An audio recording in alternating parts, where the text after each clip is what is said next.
দেখেন, যখন একটা অভ্যুত্থান ঘটে তখন সমাজের নানা ধরনের অংশীজন সেখানে থাকেন। তো আমরা সেটির ফলে দেখা গেছে অনেক রাজনৈতিক দলের কর্মীরাও থাকেন। যখন অভ্যুত্থান ঘটে গেছে তখন নানা জনে তাদের স্ব নিজ গৃহে ফিরে গেছে। তো এখানে স্বাভাবিকভাবে কিছু মানুষের রাজনৈতিক উদ্দেশ্য বা এই প্ল্যাটফর্মকে ব্যবহার করে অসৎ উদ্দেশ্য রয়েছে। তো যারা এই প্ল্যাটফর্মকে নিয়ন্ত্রণ করার চেষ্টা করছেন তাদেরকে আমি সাবধান করে দিচ্ছি যে দয়া করে ছাত্রদেরকে আবার মাঠে নামাবেন না।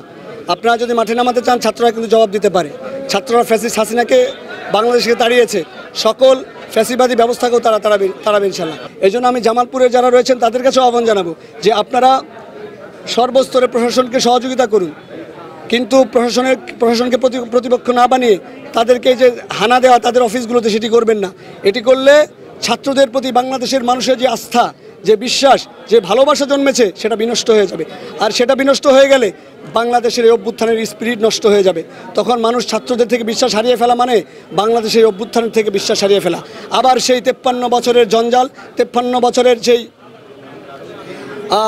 যেই বাংলাদেশ ছিল জঞ্জাল ভরা বাংলাদেশ, সেটি আবার ফিরে আসবে। আমরা চাই না হাজারো রক্তের বিনিময়ে এই অভ্যুত্থানের ফলে যে বাংলাদেশ তৈরি হয়েছে, স্বাধীনতার যে স্বাদ আপনারা পাচ্ছেন সেটা বিনষ্ট হয়ে যাক।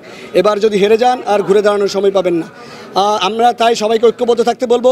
কিন্তু এই প্ল্যাটফর্ম ব্যবহার করে দয়া করে কেউ কোনো ধরনের অপকর্ম করার চেষ্টা করবেন না, তাহলে আবার আপনাদের বিরুদ্ধেই কিন্তু ছাত্র জনতা নামবে। এখানে স্কুলের ছাত্র, মাদ্রাসার ছাত্র, সকল ছাত্র জীবন দিয়েছে, কলেজ বিশ্ববিদ্যালয়ের ছাত্র জীবন দিয়েছে।